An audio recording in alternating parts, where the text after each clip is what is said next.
माँ की अजमत से अच्छा जाम क्या होगा। माँ की अजमत से अच्छा जाम क्या होगा। माँ की खिदमत से अच्छा काम क्या होगा। खुदा ने रख दी हो जिसके कदमों में जन्नत, खुदा ने रख दी हो जिसके कदमों में जन्नत, सोचो उसके सर का मकाम क्या होगा। मंजिल दूर और सफ़र बहुत है, मंजिल दूर और सफ़र बहुत है, छोटी सी जिंदगी की फिक्र बहुत है। मार डालती है दुनिया कब की हमें, मार डालती है दुनिया कब की हमें, लेकिन माँ की दुआओं में असर बहुत है। Wish you happy Mother's Day to all of you. Hello students, आज हम आपके लिए लेकर आए हैं 12 टेंसों के रूल्स और ये बहुत ही इम्पोर्टेंट वीडियो है आपके लिए। और इस वीडियो में मैं पूरे 12 टेंस एक साथ कवर करूँगा, एक साथ, अलग अलग नहीं, जिससे एक साथ समझने में उन 12 टेंसों को बिल्कुल आसानी से आप समझ पाएंगे और ये समझ पाएंगे कि एक टेंस और दूसरे टेंस में क्या अंतर है और क्या समानता है। तो शुरू करते हैं। देखिए, 12 टेंसों को समझने से पहले फिर मैं आपके लिए बता रहा हूं कि 4 सेंटेंसों को समझना बहुत ज़रूरी है जो आपके हर टेंस में यूज़ होने हैं। जैसे पहला देखिए आप, एफर्मेटिव सेंटेंस, दूसरा निगेटिव सेंटेंस, तीसरा इंटेरोगेटिव सेंटेंस। तो ये स्ट्रक्चर मैं आपको अपनी हर वीडियो में बता रहा हूं, इस वजह से कि बार बार सुनने के बाद बड़ी आसानी से आपको ये याद हो जाएं। तो एफर्मेटिव सेंटेंस यानी सकारात्मक वाक्य, जिन सेंटेंसों से हम किसी भी बात को व्यक्त करते हैं और मान लेते हैं, यानी पॉजिटिव सेंटेंस, उनको क्या बोलते हैं? Affirmative sentence. तो एफर्मेटिव सेंटेंस देखिए, इसमें क्या होता है? देखिए, सब्जेक्ट, सब्जेक्ट के बाद हेल्पिंग वर्ब, हेल्पिंग वर्ब के बाद वर्ब, वर्ब के बाद ऑब्जेक्ट, ऑब्जेक्ट के बाद आपका ईटीसी, अदर जो भी वर्ड आए वो यहाँ आ जाएगा। निगेटिव सेंटेंस यानी नकारात्मक वाक्य, जिन वाक्यों से हम किसी चीज़ के होने को मना कर देते हैं तो वो क्या होते हैं? आपके निगेटिव सेंटेंस। तो इसमें क्या करना है? सिंपल, बस आपको हेल्पिंग वर्ब के बाद नोट लगा देना है। बिल्कुल सेम एफर्मेटिव वाला स्ट्रक्चर है, लेकिन बस हेल्पिंग वर्ब के बाद आपको क्या लगा देना है? नोट। इंटेरोगेटिव सेंटेंस, ये 2 तरह के होते हैं आपके। पहला, interrogative first type. Interrogative first type की पहचान क्या है? हिंदी के अंदर ये क्या से शुरू होते हैं। और जैसे मैं आपको एग्जाम्पल के तौर पे बता दूं, क्या वह खाना खाता है, क्या वह गाना गा रहा है, क्या वह घर जा रहा है, ईटीसी। और इंग्लिश में क्या पहचान है? इंग्लिश में इन्हें हेल्पिंग वर्ब से शुरू कर देते हैं। सिंपल, बड़ा आसान है, हेल्पिंग वर्ब से शुरू कर दीजिए, इसका मतलब इंटेरोगेटिव फर्स्ट टाइप। और इसके स्ट्रक्चर को समझिए। निगेटिव में आपने देखा होगा कि हेल्प, सब्जेक्ट के बाद हेल्पिंग वर्ब और उसके बाद नोट। तो इसमें क्या करेंगे? हेल्पिंग वर्ब को शुरू में ले आएंगे, हेल्पिंग वर्ब के बाद आपका जो यहाँ सब्जेक्ट शुरू में था वो इसके बाद आ जाएगा, यानी ये एक दूसरे आपस में एक दूसरे का स्थान बदल लेंगे। तो हेल्पिंग वर्ब प्लस सब्जेक्ट और बाकी सब सेम। आपका नोट, नोट के बाद वर्ब, वर्ब के बाद ऑब्जेक्ट, ऑब्जेक्ट के बाद ईटीसी, उसके बाद आपका आएगा क्या? Question mark. तो बस निगेटिव सेंटेंस में क्या करना है? शुरू में हेल्पिंग वर्ब को लगा देना है। तो सेम ये स्ट्रक्चर है। अगला देखिए, interrogative second type. Interrogative second type की पहचान क्या हिंदी में? क्वेश्चन वर्ड, यानी कब, क्यों, कहाँ, कैसे, ईटीसी। ये कहाँ आते हैं? वाक्य के बीच में। ये कहाँ आते हैं? वाक्य के बीच में आते हैं। अंडरस्टूड? अब देखिए, इंग्लिश में कैसे बनते हैं ये सेंटेंस। इंग्लिश में ये सेंटेंस क्वेश्चन वर्ड से शुरू होते हैं, ठीक है ना। तो मैंने affirmative, negative, interrogative first type और इंटेरोगेटिव सेकंड टाइप का स्ट्रक्चर आज से जितने भी पहले वीडियो डाली हैं उनमें भी बताया है। वो इसलिए मैं बार बार बता रहा हूँ जिससे आपको बार बार आप इसको सुनो और आपको बड़े आसानी से ये याद हो जाएं। क्योंकि मैं आपको बता रहा हूँ, जितने भी आप टेंस बनाएंगे, जितने भी हम टेंस बनाएंगे, इन 4 स्ट्रक्चर के माध्यम से ही बनाएंगे। बस क्या चेंज होगा टेंसों के अंदर कि कौन सी हेल्पिंग वर्ब आएगी और कौन सी वर्ब आएगी। तो कौन सी हेल्पिंग वर्ब और कौन सी मेन वर्ब आएगी, बस इसका अंतर है जो इस वीडियो में 12 टेंसों के साथ हम समझने की कोशिश करेंगे। तो जाते जाते अगली स्लाइड पे इसका समझ लेते हैं इसको भी कि इसमें क्या करना है। सेम इंटेरोगेटिव फर्स्ट टाइप का स्ट्रक्चर है, बस क्या लगा देना है शुरू में क्वेश्चन वर्ड, और बाकी same question word, helping verb plus subject plus not plus verb plus object plus etc plus question mark. So simple. तो बड़ी आसानी से मैं आपसे रिक्वेस्ट करूंगा हर स्टूडेंट से कि इन चारों स्ट्रक्चरों को बार बार पढ़ें, बार बार पढ़ें, बार बार पढ़ें, जिससे आपको आसानी से ये याद हो जाएं। और जब हम टेंस बनाने शुरू करेंगे ना, present indefinite, past indefinite, future indefinite, तो दिक्कत नहीं आनी चाहिए बिल्कुल सेंटेंस बनाने में। तो चलिए नेक्स्ट स्लाइड पे और आपको बताते हैं 12 टेंसों के रूल, वो भी एक एक करके और एक साथ। सबसे पहला टेंस है आपका प्रेजेंट इंडेफिनिट टेंस। देखिए पहले में क्या कॉलम में लिखा है मैंने, सीरियल नंबर, सीरियल नंबर के बाद आपका टेंस, टेंस कौन सा आएगा हम उसे बताएंगे। उसके बाद देखिए कि इस टेंस की पहचान हिंदी में क्या है, इसको देखेंगे। और देखिए ये 2 मोस्ट इंपॉर्टेंट कॉलम है कि एफर्मेटिव के अंदर ये सेंटेंस कैसे बनेगा, यानी कौन सी हेल्पिंग वर्ब और वर्ब आनी है, और आपका निगेटिव और इंटेरोगेटिव का एक सेपरेट कॉलम दिया है हमने। निगेटिव, इसमें इंटेरोगेटिव का मतलब निगेटिव आएगा, इंटेरोगेटिव फर्स्ट टाइप और इंटेरोगेटिव सेकंड टाइप, यानी 3 स्ट्रक्चर कवर करेंगे हम लास्ट वाले कॉलम से, और एफर्मेटिव के लिए कॉलम हमने अलग बना दिया है। तो सबसे पहले देखना प्रेजेंट इंडेफिनिट टेंस, यानी वर्तमान अनिश्चित काल। देखिए वर्तमान अनिश्चित काल क्यों कहते हैं इसको, कोई सा भी इंडेफिनिट हो, इंडेफिनिट टेंस में आपका समय फिक्स नहीं होगा, समय फिक्स नहीं होगा कि ये काम किस समय हुआ है, बस ये पता लगेगा कि काम हुआ है। तो चलिए इसकी देख लेते हैं कि पहचान हिंदी में क्या है। देखिए इन वाक्यों के अंत में ता है, ती है, ते हैं, ताहू आदि शब्द आते हैं, ठीक है ना। तो ये वाक्य के अंत में आते हैं, और मैं आपको बता दूं कि खाली ये पहचान ही प्रेजेंट इंडेफिनिट के लिए सफिशिएंट नहीं है। आपको कुछ सेंटेंस ऐसे भी मिलेंगे जिसमें ता है, ती है मिल सकता है, लेकिन वो प्रेजेंट इंडेफिनिट नहीं होते हैं। तो दूसरी चीज और साथ में मैच करनी चाहिए कि आदत, जैसे किसी काम करने की आदत या दिनचर्या, यानी डेली रूटीन, यानी डेली जो हम काम करते हैं वो। तो आदत और डेली रूटीन ये भी मिलना चाहिए। जैसे वह खाना खाता है, तो इस सेंटेंस में समझिए कि ता है ये भी आपका आ गया, और देखो खाना खाने की उसकी आदत है कि वह खाना खाता है, अक्सर खाता है, उसके डेली रूटीन की बात है, दिनचर्या की बात है कि वो खाना खाता है। ऐसा नहीं है कि आज खाना खा लिया और 1 साल तक खाना ही नहीं खा रहे हैं, ठीक है ना। तो डेली रूटीन की जो बातें होती हैं वो आपकी प्रेजेंट इंडेफिनिट टेंस से होती हैं। अब एफर्मेटिव वाले कॉलम में देखिए, वर्ब की फर्स्ट फॉर्म में SCIS। देखिए इसके अंदर ओनली वर्ब की फर्स्ट फॉर्म दी गई है, और उसके साथ क्या बताया गया है कि SCIS। ध्यान देना 2 चीजें स्ट्रक्चर से अलग ध्यान देने वाली चीजें हैं, एक आपकी हेल्पिंग वर्ब और एक मेन वर्ब। तो आपका मेन वर्ब में दे दी वर्ब की फर्स्ट फॉर्म और उसके अंदर SCIS। हेल्पिंग वर्ब नहीं दी एफर्मेटिव में, तो हेल्पिंग वर्ब का इस्तेमाल नहीं होगा, ध्यान देना। और ये SCIS किस तरीके से लगाते हैं वो ध्यान देना।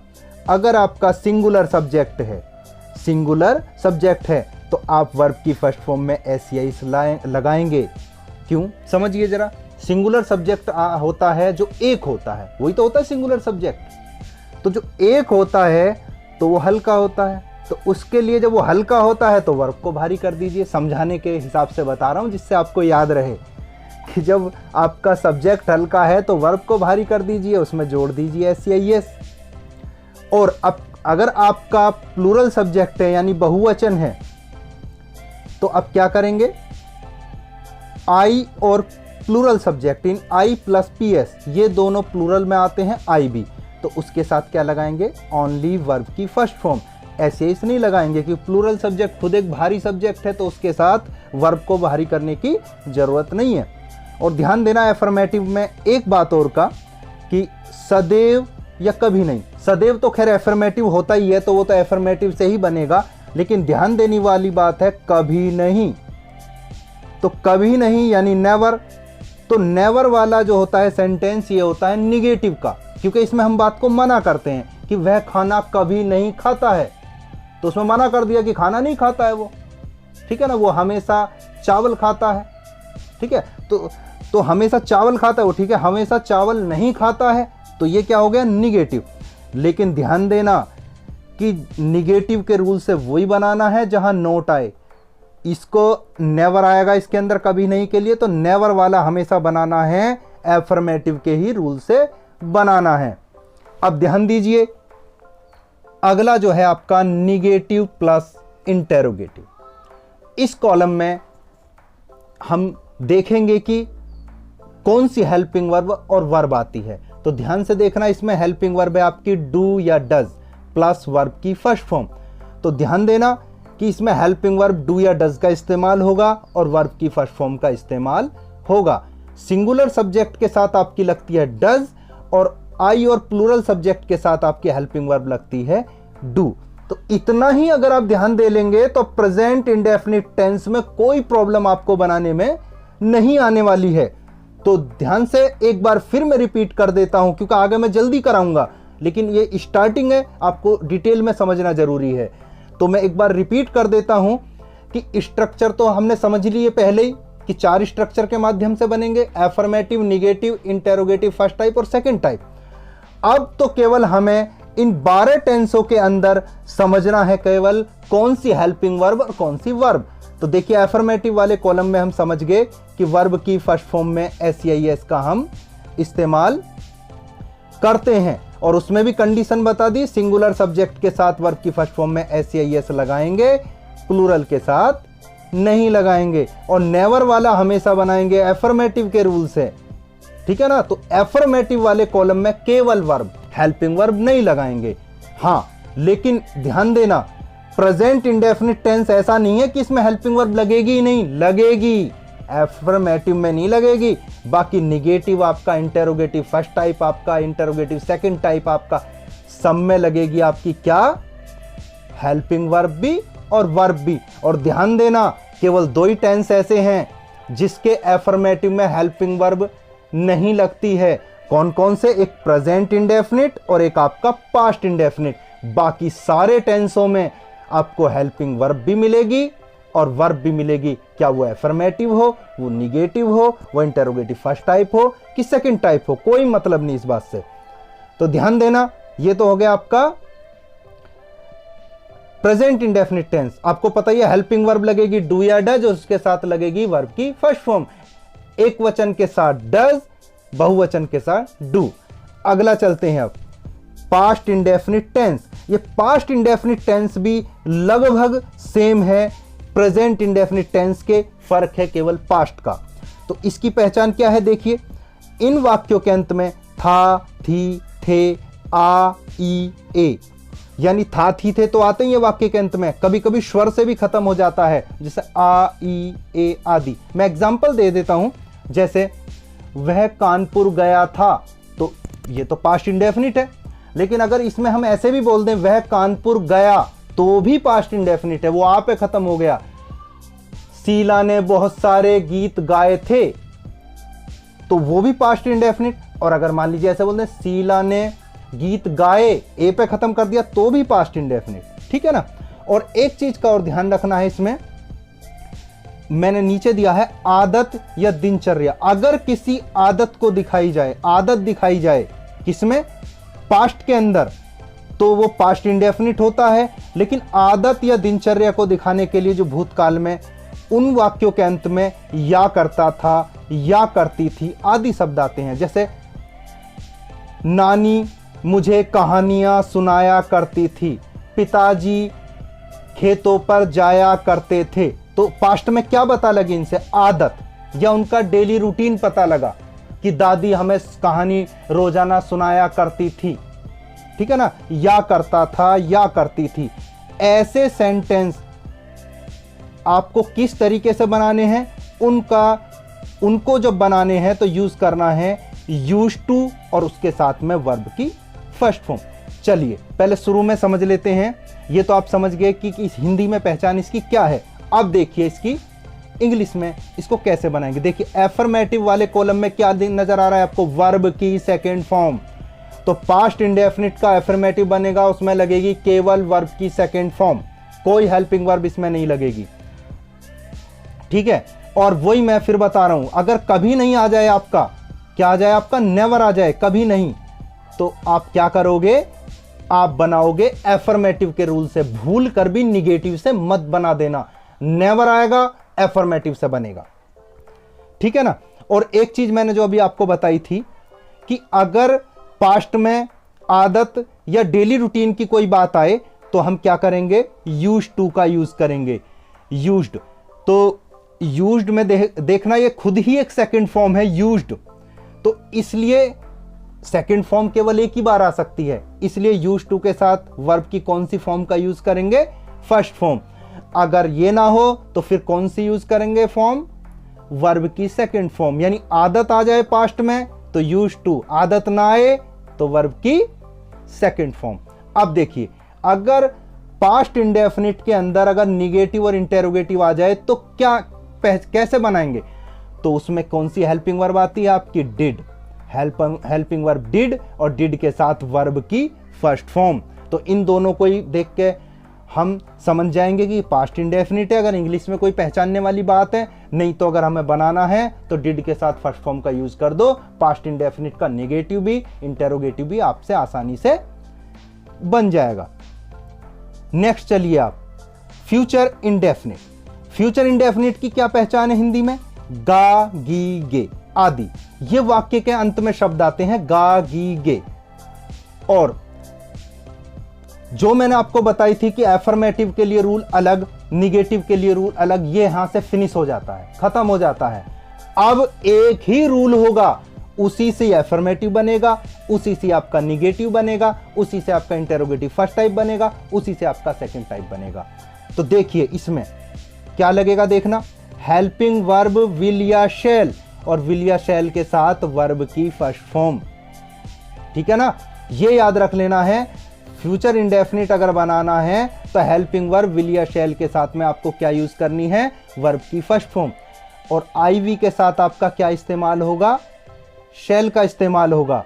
और बाकी अदर सब्जेक्ट जो होंगे, जैसे वह, हम तो हो गया वी, तो उसके साथ तो शैल ही लगेगा। बाकी जितने भी अदर सब्जेक्ट हैं, वह हुआ आपका, इट हुआ आपका, यू हुआ, कुछ भी, तो उन सब के साथ आपको क्या लगानी है, विल। और ध्यान देना, अगर सेंटेंस के अंदर धमकी, कोई धमकी दी जाए, कोई आदेश दिया जाए, यानी जबरदस्ती कोई काम कराया जाए, या कोई इंसान मजबूरी में कोई काम करे, बाध्यता में कोई काम करे, तो उल्टा कर देंगे। तो आईवी के साथ क्या लगा देंगे, विल, और एनी अदर सब्जेक्ट के साथ क्या लगा देंगे, सेल लगा देंगे। और एक चीज और मैं बता दूं, निगेटिव और इंटेरोगेटिव भी सेम इसी रूल से आपके बनेंगे, सेम। तो चलिए अब नेक्स्ट चलते हैं। ये तो हो गए आपके तीनों इंडेफिनिट। अब चलते हैं आपके कंटिन्यूस पे, ठीक है ना। इंडेफिनिट के बाद किसका नंबर आता है आपका, कंटिन्यूस का।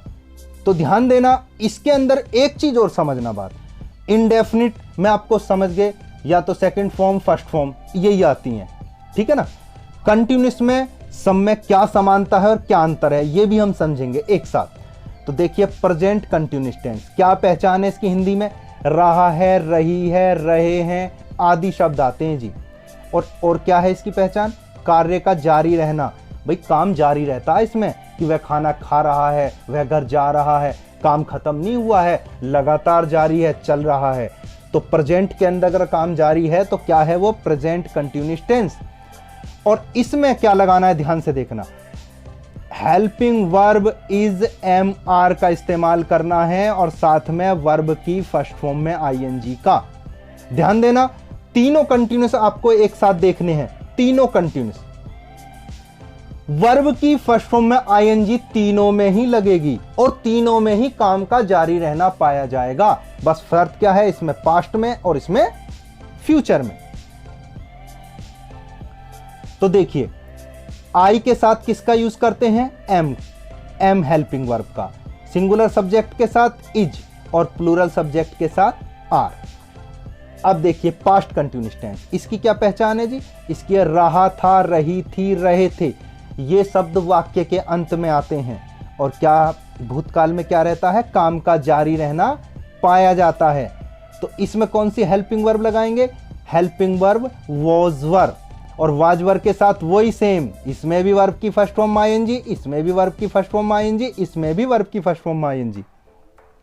फर्क क्या है, प्रेजेंट कंटिन्यूअस में helping verb is MR, past continuous में हेल्पिंग वर्ब वॉज वर और फ्यूचर कंटिन्यूअस में हेल्पिंग वर्ब विल या शैल के साथ में बी।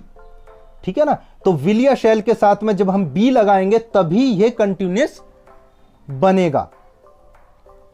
नेक्स्ट चलिए, नेक्स्ट देखिए, नेक्स्ट आपके आते हैं परफेक्ट। परफेक्ट, तो परफेक्ट में आपको पता ही है, जो मैंने पहले भी आपको मैं बता चुका हूं कि वर्ब की थर्ड फॉर्म कॉमन है तीनों परफेक्ट के अंदर। तो देखिए, सबसे पहले देखिए प्रेजेंट परफेक्ट। प्रेजेंट परफेक्ट के अंदर क्या पहचान है हिंदी में, चुका है, चुकी है, चुके हैं, लिया है, दिया है, आया है, गया है आदि। ये शब्द क्या आते हैं, वाक्य के अंत में आते हैं। जैसे वह खाना खा चुका है, वह घर जा चुकी है, उसने ये काम कर दिया है, वह कानपुर से आया है, ठीक है ना, वह स्कूल गया है आदि। और एक चीज का और ध्यान रखना है, कार्य समाप्त हो जाता है परंतु उसे समाप्त हुए ज्यादा देर नहीं हुई है। तो ये प्रेजेंट परफेक्ट में भी ध्यान देना है कि काम तो हो गया खत्म, जैसे उसने खाना खा लिया है, खत्म हो गया, लेकिन ज्यादा देर नहीं हुई है। आगे देखिए, तो इसको कैसे बनाना है, हेल्पिंग वर्ब हैज हैव का इस्तेमाल करना है और साथ में वर्ब की थर्ड फॉर्म लगानी है। सिंगुलर सब्जेक्ट के साथ हैज और आई और प्लूरल सब्जेक्ट के साथ किसका इस्तेमाल करेंगे, हैव हेल्पिंग वर्ब का हम इस्तेमाल करेंगे। और फिर मैं बता दूं, ये एफर्मेटिव भी इसी से बनेगा और बाकी निगेटिव भी और इंटेरोगेटिव भी, एक ही रूल है चारों स्ट्रक्चर के लिए। अगला देखिए पास्ट परफेक्ट, इसमें क्या आएगा वाक्य के अंत में, चुका था, चुकी थी, चुके थे, लिया था, दिया था, आया था, गया था आदि। ठीक है ना, और पास्ट में काम समाप्त हो ही गया है, कोई दिक्कत वाली बात नहीं है। पास्ट तो होता ही है, जब काम समाप्त हो जाता तभी होता है पास्ट। तो इसमें क्या लगेगा देखना, हेल्पिंग वर्ब हैड के साथ में वर्ब की थर्ड फॉर्म। अगला देखिए फ्यूचर परफेक्ट, इसमें क्या आता है जी, इसकी क्या पहचान है हिंदी में, चुकेगा, चुकोगे, चुकेगी, चुका होगा आदि शब्द आते हैं।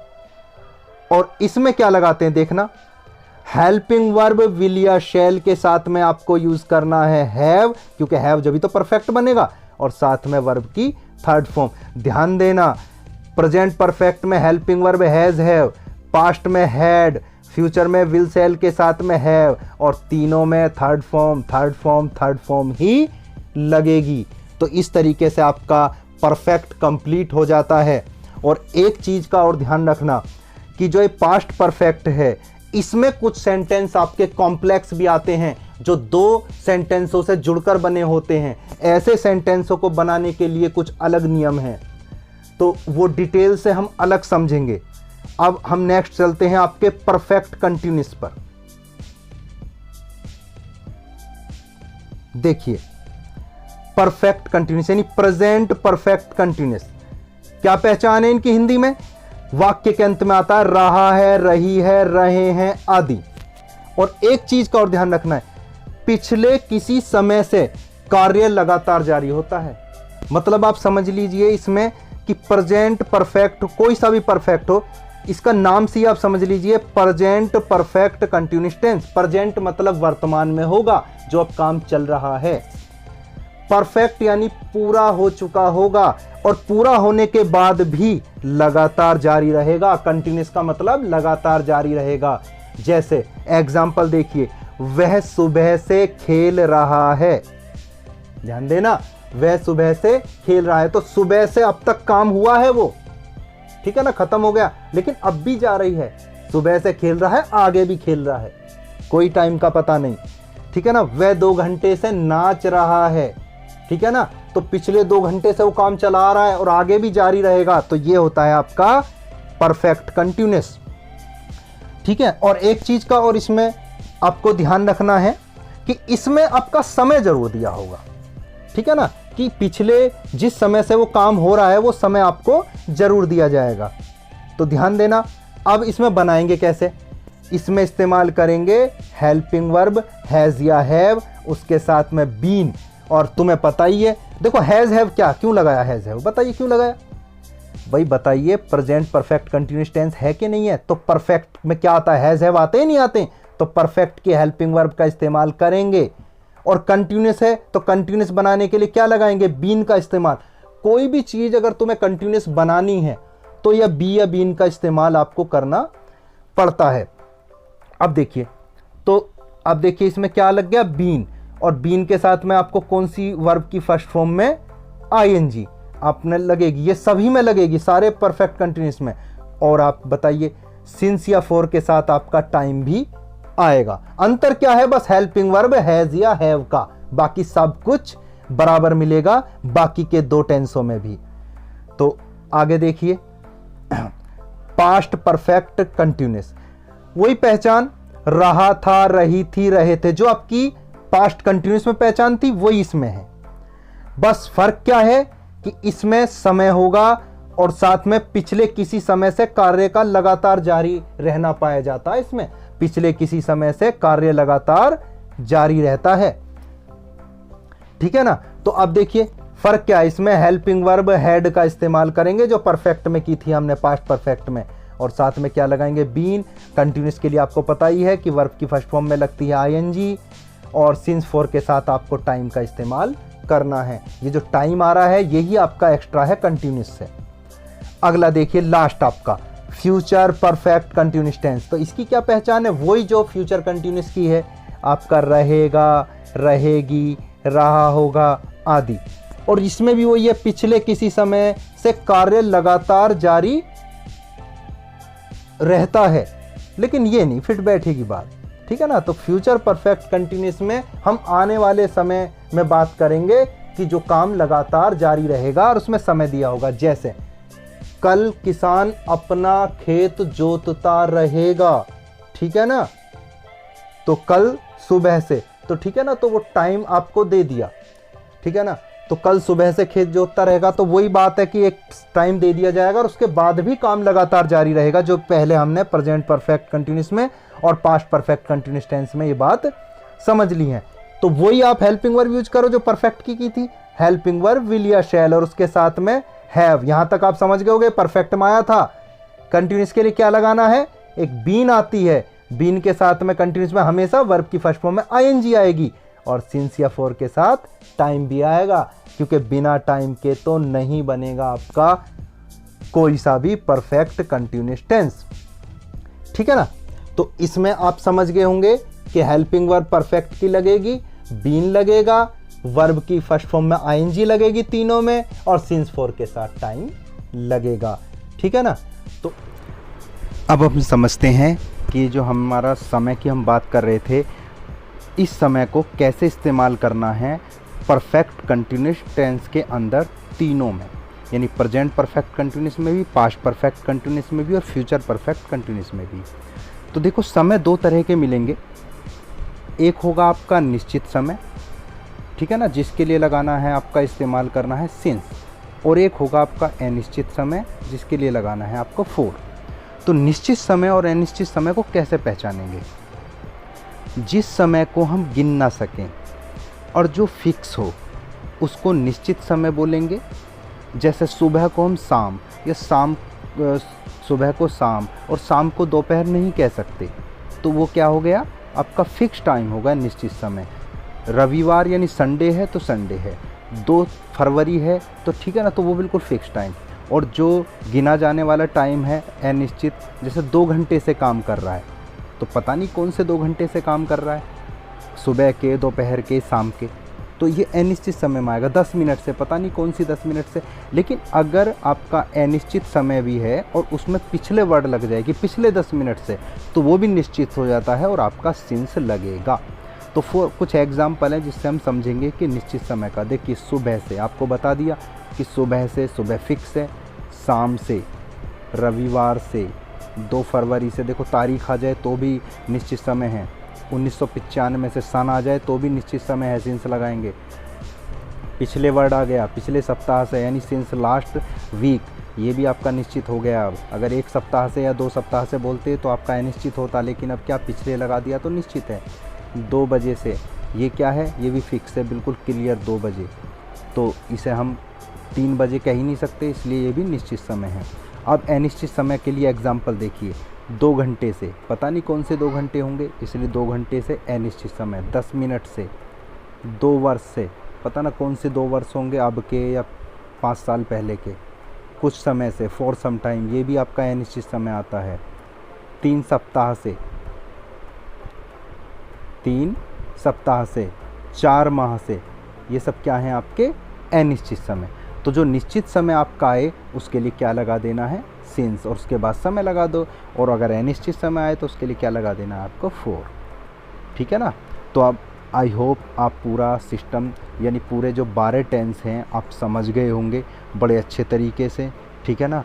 तो वीडियो काफ़ी लंबा हो गया है और ज़्यादा समय आपका ना लेते हुए अब आपसे लेते हैं विदा, और हाजिर होंगे ग्रामर की नई वीडियो के साथ, जिसमें हम आपको टेंस की प्रैक्टिस भी कराएंगे एक एक करके।